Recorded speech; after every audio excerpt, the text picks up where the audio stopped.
Drive TV, driving you around the world. You are welcome to Drive TV. If you're new to this channel, consider subscribing so you won't miss out any of our latest video.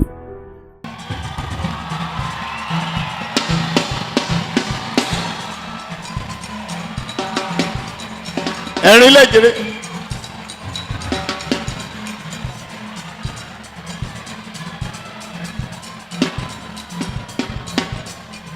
ẹ káàsán ẹ káàsán ẹ káàsán ẹ káàsán ẹ káàsán.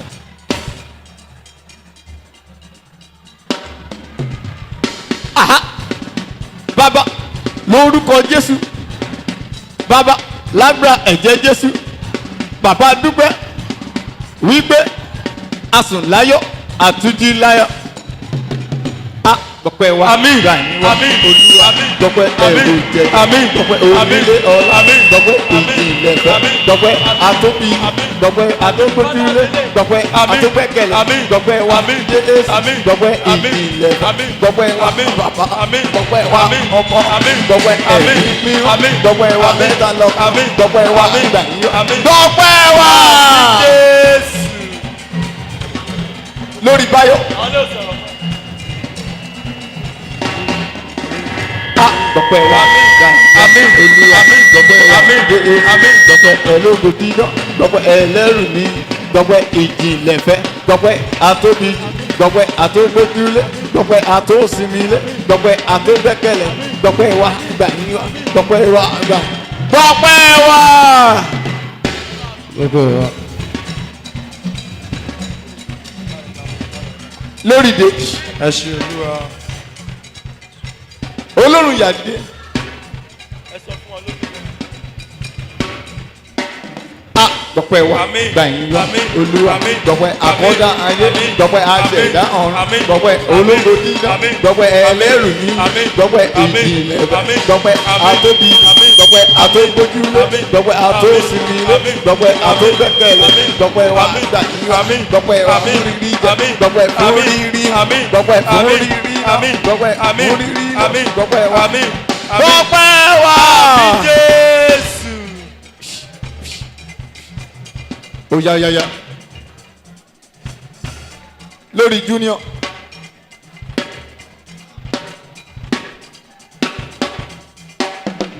Dọ̀pẹ́ wa gbàyìn wa Olúwa.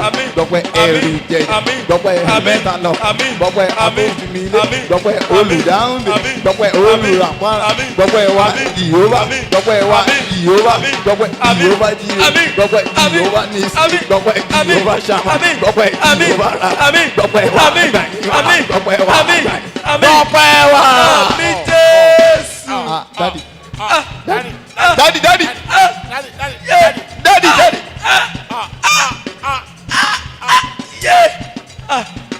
Stand up.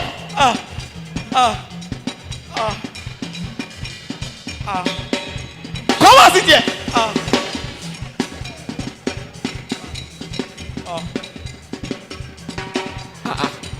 Come and sit here, I say.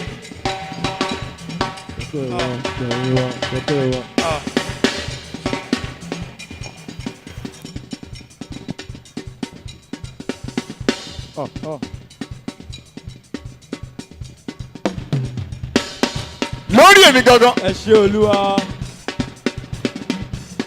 À lórí èmi gangan. Ayọ̀. Dọ̀pẹ́ wa. Dọ̀pẹ́ wa. Dọ̀pẹ́ wa. Dọ̀pẹ́ wa. Dọ̀pẹ́ wa. Dọ̀pẹ́ wa. Ẹ lè ṣàmì ni. À ń ṣàmì sáré yìí.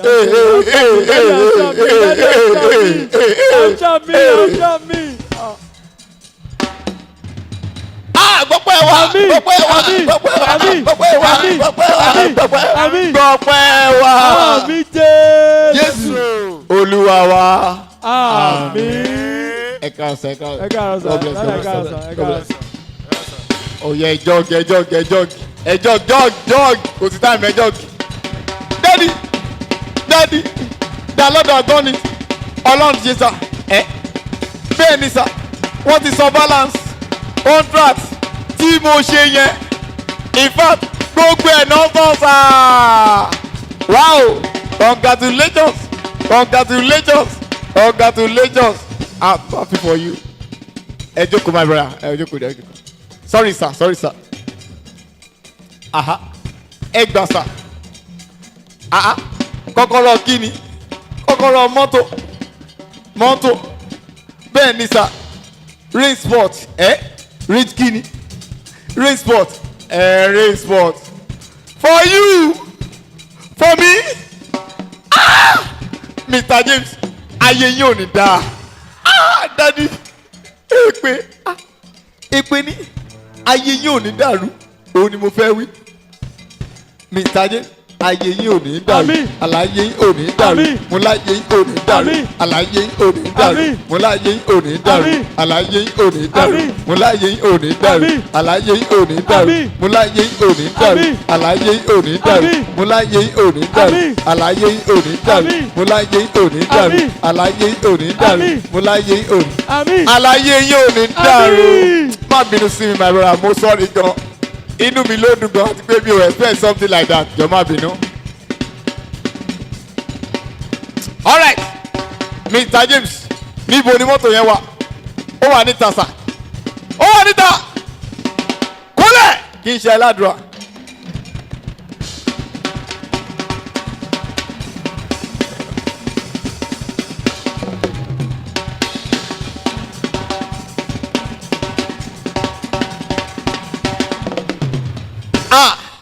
Mr. James ayé yín ò ní bàjẹ́ àlàyé yín ò ní bàjẹ́ mo láyé yín ò ní bàjẹ́ àlàyé yín ò ní bàjẹ́ mo láyé yín ò ní bàjẹ́ àlàyé yín ò ní bàjẹ́ mo láyé yín ò ní bàjẹ́ àlàyé yín ò ní bàjẹ́ mo láyé yín ò ní bàjẹ́ àlàyé yín ò ní bàjẹ́ mo láyé yín ò ní bàjẹ́ àlàyé yín ò ní bàjẹ́ mo láyé yín ò ní bàjẹ́ àlàyé yín ò ní bàjẹ́ mo láyé yín ò ní bàjẹ́ àlàyé yín ò ní bàjẹ́. Mr. James open your eyes ẹ lajú ẹ ṣọ́ pé mọ́tò yẹn wà níta bẹ́ẹ̀ ni sàá wà níta Mr. James ayé yín ò ní bàjẹ́ àlàyé ò ní bàjẹ́ ọláyé ò ní bàjẹ́ àlàyé ò ní bàjẹ́ ọláyé ò ní bàjẹ́ àlàyé ò ní bàjẹ́ ọláyé ò ní bàjẹ́ àlàyé ò ní bàjẹ́ ọláyé ò ní bàjẹ́ àlàyé ò ní bàjẹ́ ọláyé ò ní bàjẹ́ àlàyé ò ní bàjẹ́ ọláyé ò ní bàjẹ́ àlàyé ò ní bàjẹ́ ọláyé ò ní bàjẹ́ àlàyé ò ní bàjẹ́ ọláyé ò ní bàjẹ́ àlàyé yín ò ní bàjẹ́ sádọ. Edide Heli Mama Kunda.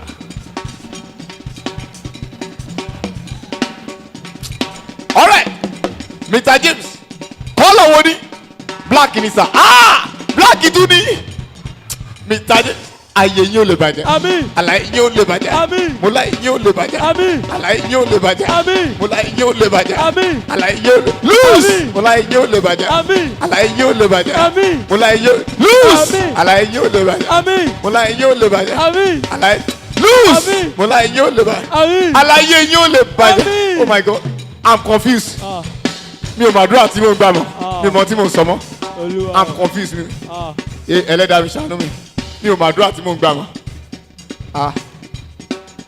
All right, Mr. James ṣé Tòkunbọ̀ ni rárá sá tí a rọ̀bà ní. Tí a rọ̀bà tún ní Mr. James ayé yóò lè bàjẹ́ mọ́ àlàyé yóò lè bàjẹ́ mọ́ ọláyé yóò lè bàjẹ́ mọ́ àlàyé yóò lè bàjẹ́ mọ́ ọláyé yóò lè bàjẹ́ mọ́ àlàyé yóò lè bàjẹ́ mọ́ ọláyé yóò lè bàjẹ́ mọ́ àlàyé yóò lè bàjẹ́ mọ́ ọláyé yóò lè bàjẹ́ mọ́ àlàyé yóò lè bàjẹ́ mọ́ ọláyé yóò lè àlàyé yóò lè bàjẹ́ ẹni tí ó bẹ́ let's go there. ẹ wá ná.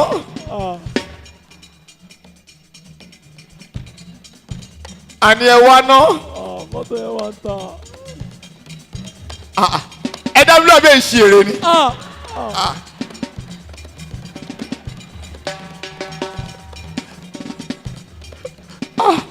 Mr. James ẹ mú mi sọkún ayọ̀ my God will bless you. Amen. All right, Mr. James what of the number? Mo ti gba nọ́mbà sí. Ẹ o ti gba nọ́mbà sí. Ẹ o kò ní yẹ yín egbe ẹnìjọ egbelekwu egbelekwu ẹnìjọ egbe egbelekwu ẹnìjọ egbe egbelekwu ẹnìjọ.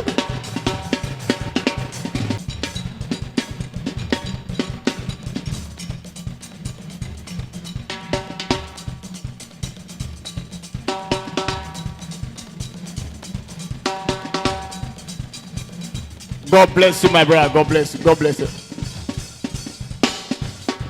God bless you, my brother. God bless you. God bless you. God bless you. God bless you. God bless you. Oweda, Oweda. God bless you. Sit down.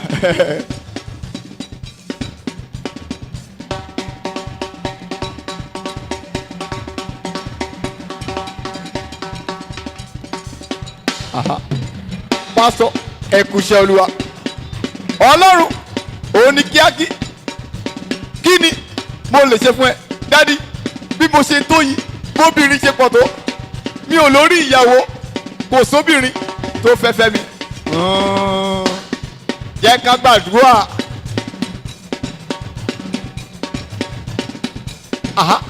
ọlọ́run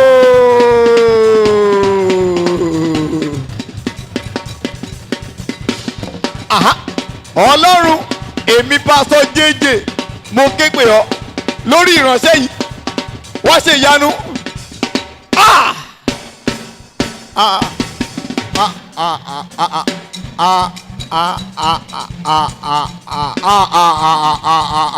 wo dìde kó jókòó wo ọ̀rẹ́ kò nílò àwẹ̀ àbí àdúrà ìpèsè ló máa ṣe fún àwọn ogun ọ̀run ìpèsè fún ogun ọ̀run bẹ́ẹ̀ ni torí ogun ọ̀run ló ń bínú sí ẹ torí ẹ ní ìgbésí ayé ẹ ló fi ní ẹ lára ó dáràn but màá ràn ẹ́ lọ́wọ́ láti lè ṣe ìpèsè náà kó lè yá ẹ ṣe dáadé but àánú ẹ lówó bí èlò sá let's say 150,000 ó yẹ pọ̀ sá ó mọ̀ pé ìṣòro tó solid ìṣòro tó ní ni ok ó lè san 120,000 tó bá ti lè san máa lọ 120,000 ó pọ̀ that's a lot of money mi ò lè afford 120,000 I can't pay that one. wá ná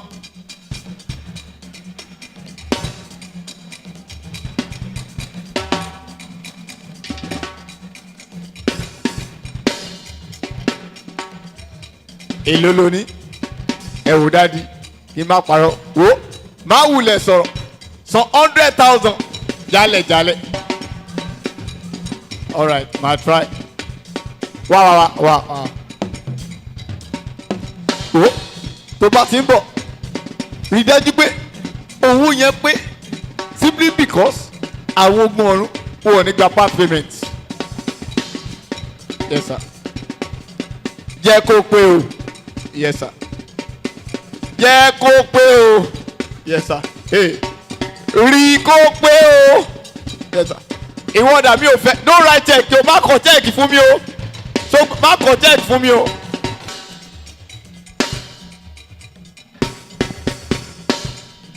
Well done, sir. Here's the follow copy. Okay. Sit down, Joko. Yes. Ó sọ pé ó ti wá fún interview. Tẹ́lẹ̀ ó dẹ̀rí text message wípé kí o wá lónìí. Bẹ́ẹ̀ni sir, I see. In that case, your appointment letter is ready. Excuse me.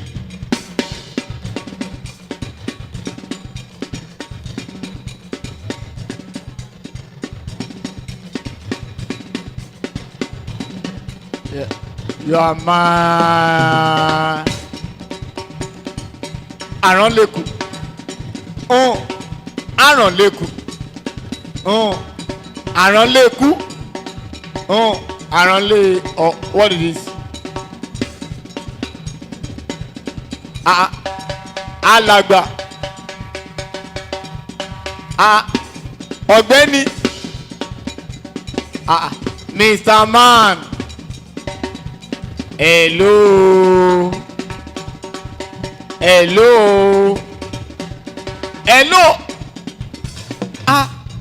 Kí ló dé tó fi ń sùn? Mi sùn sá. O sùn my friend. Mi sùn sá. Mr. Man, mo ló sùn sẹ́. Mi sùn sá. Ẹ wojú mi dáadáa sá. Alàgbà, mo ló sùn sẹ́. Mi sùn sá. Orun báwo nígbà tá yóò ṣe mí. Oh, I see. O sùn ní tòótọ́. Ẹ ṣe gan sir. All right. Now, leave my office. Thank you, sir. Thank you, sir. Ah, sorry, sir. Department wo ni? Ṣé marketing náà ni? Ní kíni? Bí kí ti lọ bẹ̀rẹ̀ iṣẹ́? Marketing kọ insurance ni. Insurance. Ṣé mo mọ bẹ̀ báyìí? Sorry, lápapọ̀ ah, you must be crazy. Mo ní o jáde, kò sí ẹ fún ẹ níbí. Ah, ẹ jọ sá, I say go out. Ẹ má bínú sí mi dà. Oh, Mr. Man, if you don't go out, I will get you arrested. Màá fi ọlọ́pàá gbé ẹ. Wèé lélẹ̀ ni. Tọ́lẹ̀tì ló tún lọ. Dábìjọ. Nonsense.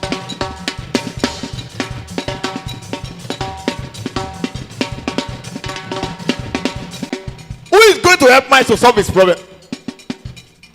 Mike and Pastor JJ.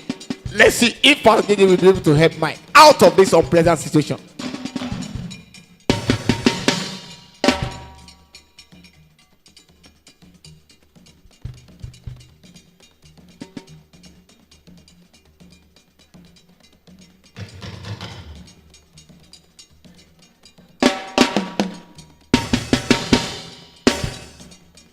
Mike and Pastor JJ. Máa bọ̀, mi ò ní time. Kíá. Down. JJ. Máa bọ̀, mi ò ní.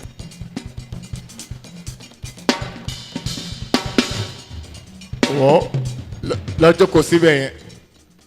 Ṣé o fẹ́ tẹnu bọ̀ mí lẹ́nu lọ́jọ́ kò síbẹ̀ yẹn jèrè?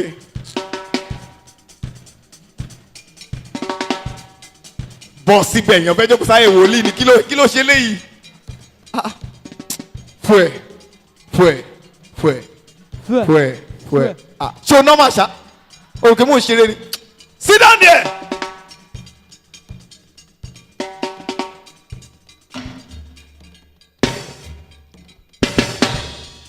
Okay, mo ń gbọ́rọ̀ ẹ̀ báyìí.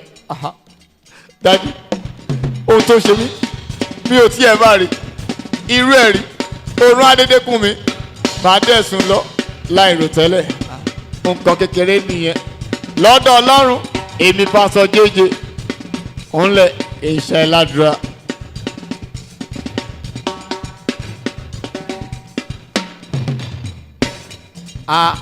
Kí mo wò lórí ẹ̀? Ogun ń jà ẹ́, o tún ń ṣe old school, o tún lo gọ́gù, dọ́bù wàhálà, bang mo sì sẹ́. Mo ní o bá gbé kíní jọ. Mo ní kó bá gbé. O tún lo gọ́gù, ogun ń jà ẹ́, o tún lo gọ́gù. Ok. Àwọn irun orí ẹ̀ kò lọ gẹ̀ dànù, àwọn àṣàtẹ̀ máa ń dànù ayé ẹ̀ má gbé déwájú mi o. Òrò ayé àṣàkáṣà bí rárá àti rárá. Ẹ̀rí ẹ̀ tẹ́ pa mí, ogun ń jà ó tún ṣe old school. Kí ló gbọ́lẹ̀? Màá dìgbà júlù ẹ̀. Èmi fogun rẹ̀ ìwọ náà fogun rẹ̀. Ta ni ẹ́? Ọlọ́run ká nígbà tí mo ṣì wà ní ayé ni. Màá bú ẹ́gò lórí kí ló ṣe. Kó láti bí jọ. Náà rẹ́rìn.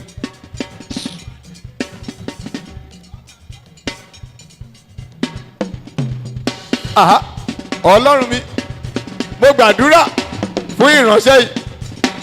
Yeah!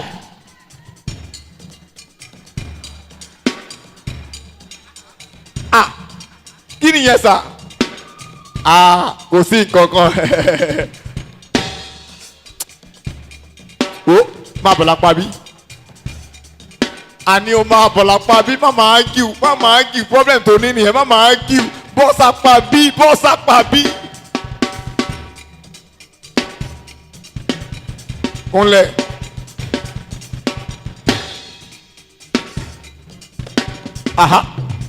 Bàbá ẹ jọ̀wọ́.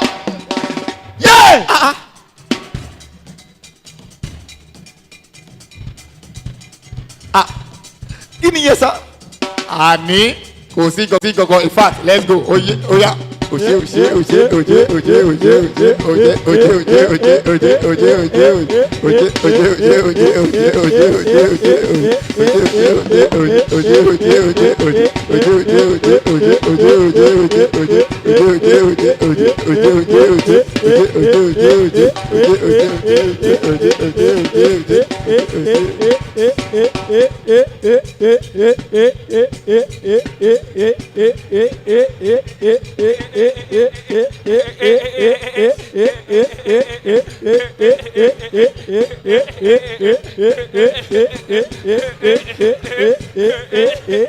Wọ́n ṣépè fún ẹni ijó ẹ̀ tí pọ̀jọ̀gùn ayé ẹ lọ́jọ́ ẹ̀ tí pọ̀jọ̀gùn tó ní lọ wọ́n ṣépè fún ẹni.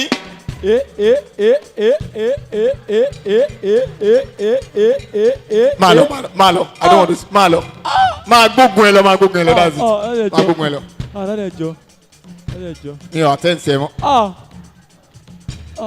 Dáadé ẹ má mú mi ṣeré dáadé ẹ má mú mi ṣeré dáadé ẹ jáde. Má bọ̀ máa kó ẹlẹ́kọ̀ọ́ máa kó ẹlẹ́kọ̀ọ́ o rò pé orí. Well done that's it o tán that's it o yẹ bẹ̀rẹ̀ ogun ni that's it orí ẹ̀ jáde that's it mi àtẹ́ǹsì ẹ mọ́ that's it. Ó gba fìlà lórí wòlíì tí ẹ bá ẹ ó gba yí ẹ ṣẹ̀ṣẹ̀ bẹ̀rẹ̀ o tí ì rogun o ṣe ẹ máa rogun ni gba fìlà lórí wòlíì bá ń gbé fìlà mi bá ń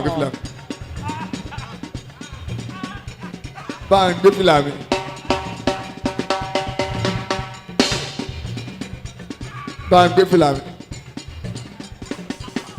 ṣé fìlà mi náà ló dé sórí old school àbí òun ló tún ó dé fìlà mi sórí old school ó ní problem bá gbé fìlà wẹ̀ bá gbé. Dáadé ẹjọ́ sá. Bá ń gbé down. Daddy. Má ẹ̀rín ẹbí mọ́ o. That's it. Ogun ti bínú sí ẹ, ogun ti bínú that's it. Dáadé ẹjọ́ dáadé ẹjọ́ ẹ má kẹ́yìn sí mi dáadé ẹjọ́ ìṣàánú mi dáadé ìṣàánú ẹ má jọ pé 360 dáadé ìṣàánú mi. Àwọn ogun ọ̀run ló ń bínú mo yẹn bínú yẹn. Dáadé ẹjọ́ ẹ bá bẹ̀ wọ́n dáadé.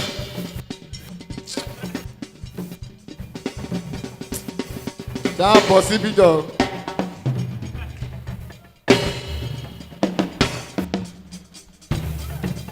Kúnlẹ̀ kílá.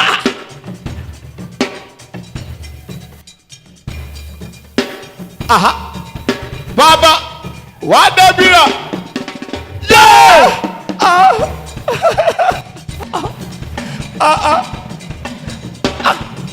Kí ni yẹn sá? Àní kò sí nǹkankan kò sí nǹkankan ẹ̀dẹ̀ ń sunkún mò ń sunkún ogun ayé ẹ̀ ló pa mí lẹ́kún.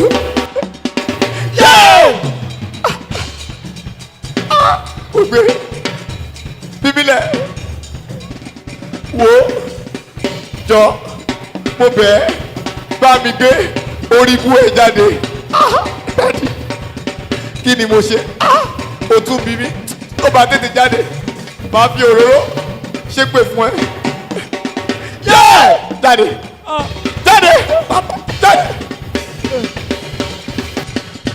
What again? Imagination. That is just imagination, just to distract me. It's my glory, and I will get it. Ogomini.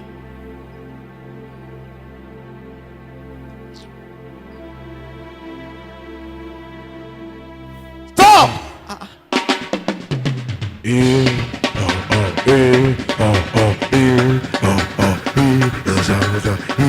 Stop! I say, who are you? Who are you? Anyway, whether you show your face or not, I'm going to get my glory. Nibo, Mami,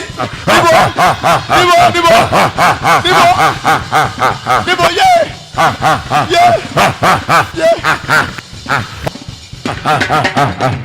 Shut up. That was then. It's back on here. But now, the glory is mine. Simply because you have traded your glory with few minutes enjoyment. O ti pàdánù ògùn ayé ẹ̀ torí ìgbádùn ìṣẹ́jú díẹ̀. Yes. I use fornication to accomplish one of my missions in your life, which is to sleep. Very soon, I will kill you. Màá pa ẹ́ and destroy you. Màá dẹ̀ pa ẹ́ rùn. Dára, àti kọ́ pé bí ẹnikẹ́ni bá wà nínú Kristi, ó di ẹ̀dá titun, ohun àtijọ́, ó ti kọjá lọ. Ohun gbogbo di ọ̀tun, ó di ọ̀tun.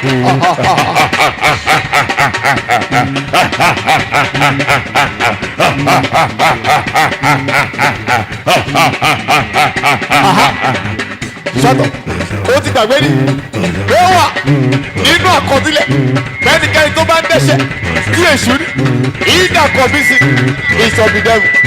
For this reason, you are my slave. Ẹrú mi ló jẹ́. Rárá, mi ò kì í ṣẹrú. Àti kọ́ pé iye àwọn tó gbà láfúnlágbá láti jẹ ọmọ Ọlọ́run. Bẹ́ẹ̀ni dákẹ́, ò bá jẹ ọmọ, ò bá jẹ ẹrú, o lè rí ògùn ẹgbàá mọ́.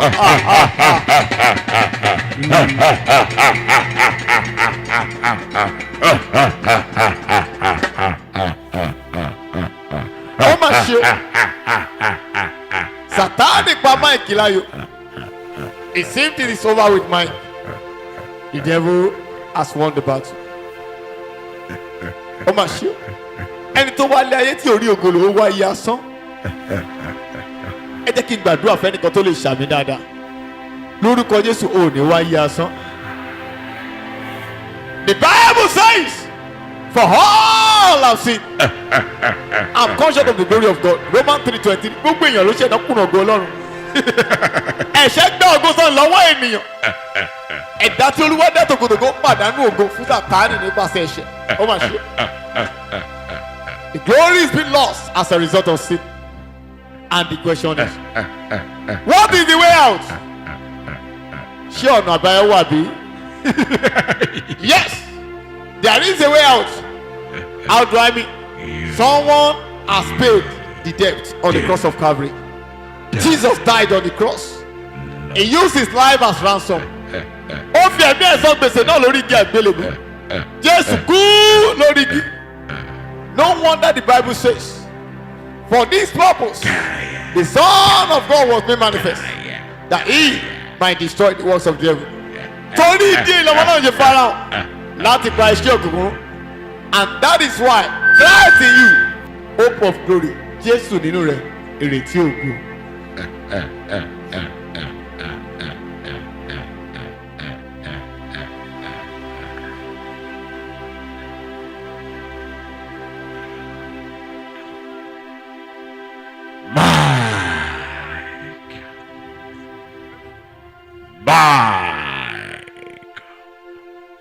Michael Bárẹ̀wẹ̀sì aṣá àti kọ́ wípé ẹ̀yin kò tún gba ẹ̀mí ẹrú láti máa bẹ̀rù mọ́, ṣùgbọ́n ẹ̀yin ti gba ẹ̀mí ìsọdọmọ. Bẹ́ẹ̀ni Nípa èyí tí àwa ń ké pe. Abba Bàbá. Wá wá wá Olúwa wá. Wá wá wá Olúwa wá. Olúwa wá o wá Olúwa. Olúwa wá o wá Olúwa. Wá wá wá wá. Wá wá wá Olúwa wá. Wá Olúwa. Wá wá wá Olúwa wá. Olúwa wá o wá Olúwa. Olúwa wá o wá Olúwa. Pọ́npọ́npọ́n kí ó bá kọ́. Pọ́nkì yóò bá. Pọ́npọ́npọ́n kí ó bá kọ́. Kí ó bá kọ́ mo kọ́ mo kọ́. Kí ó bá kọ́ mo kọ́ mo kọ́. Wá wá wá wá wá wá wá Olúwa wá. Wá Olúwa. Wá wá wá Olúwa wá. Olúwa wá o wá Olúwa. Olúwa wá o wá Olúwa. Rikama zanda yegege ni moroso tó yẹ bá. Ó tó àdìsọ́gbé èmi yóò mọ òtítọ́ aṣọ mi ni òmìnira bẹ́ẹ̀nu dákẹ́ kí ló ń jẹ́ Genesis àkọ́ wípé èmi ní ọ̀nà òtítọ́ àti ìyè àti ìdè òtítọ́ ni jẹ́.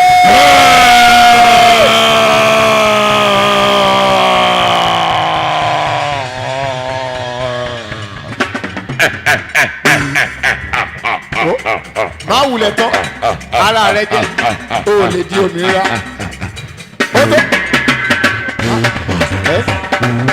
ẹni tí pa mí mọ́ ìtògbé lẹ́ni kì í sùn rárá gbogbo ó ṣògbé náà gbogbo ajẹ́ dìde èmi mọ̀ pé Jésù yóò gbà mí ó mọ̀ ó ti mọ̀ pé olùdáǹdè mi bẹ̀ láyé ó bẹ̀ láyé ó bẹ̀ láyé ó ti mọ̀ pé olùdáǹdè mi bẹ̀ láyé ó bẹ̀ láyé síbẹ̀ ẹni tí pa mí mọ́ ìtògbé lẹ́ni kì í sùn rárá gbogbo ó ṣògbé náà gbogbo ẹjú dìde èmi mọ̀ pé Jésù yóò gbà mí ó mọ̀ ó ti mọ̀ pé olùdáǹdè mi bẹ̀ láyé ó bẹ̀ láyé ó bẹ̀ láyé ó ti mọ̀ pé olùdáǹdè mi bẹ̀ láyé ó bẹ̀ láyé sílẹ̀. ó tó àdìgbò pé bí ọmọ bá sọ mí ni òmìnira èmi yóò ní òmìnira ní tòótọ́ àtúkọ̀ pé lórúkọ Jésù ní gbogbo ẹkún ló máa wọlé gbogbo wọn máa jẹ́ ọpẹ́ Jésù Olúwa mo bá wí mo bá ọjà mo ṣẹ́gun rẹ lórúkọ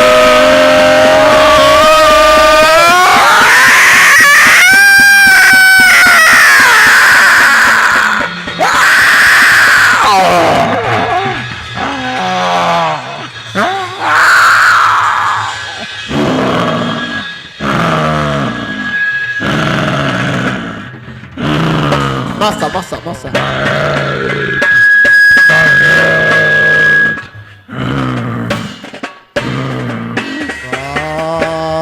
Bàbá ọ̀run dáwọn padà fún mi o.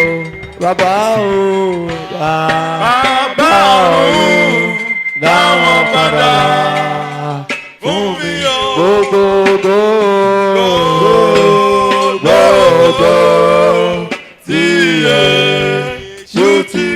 Thank you for watching. If you're new to this channel, consider subscribing so you won't miss out any of our latest video. My name is Aki Anabi. I'm a video director and TV producer of Akomolowe on African Magic. Keep watching Drive TV. olólùfẹ́ Drive TV àti gbogbo ẹ̀yin tí Fẹ́mi Sola ẹ máa wo Drive TV. Keep watching Drive TV. My name is Wole Agba. Taking this time out to tell you all that you keep watching Drive TV. What drive ẹ̀wọ̀ ní ògo ẹ̀? What drive ẹ̀wọ̀ fulfilment? What drive ẹ̀wọ̀ bí tó o bá lọ? Ó ní iṣẹ́ rìn. Ibi ni kò máa wò Drive TV. Thank you. Chloe. Drive TV, driving you around the world.